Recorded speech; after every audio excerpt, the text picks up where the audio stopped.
Komachielo en ni MC machon ma Kabondo East Ward mayudore kar chung od bura ma Kasipul, James Okeyo Chieng owito ngimane. Okeyo Chieng ma jahigni 77 ne otho kinyi masani kane rik oyudo chenro mag thieth osiptal moro e kaunti ma Kisumu.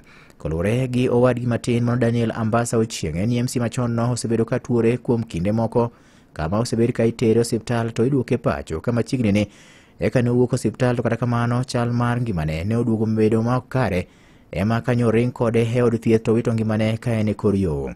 Okeyo Chieng ne obedo MCA ma Kabondo East tielo mar nyadiriyo 2 terms ka ochakore higa mar 2013 nyaka 2022 e kinde loch mar Cyprian Awiti kaka gavana ma kaunti ma Homa Bay.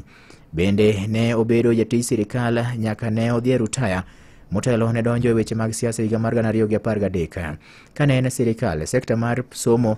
Jatelo no kata kamano ne ochako kar tiegruok ma iluongo ni Lady Trufena Memorial Academy ma bende osekelo lokruok ne ngima oganda mathoth e gwenge ma kono. Ringre mare ne oter kar kano ringre ma jomotho ma Bethlehem Mochari mayudore e sub-county ma Nyakacha.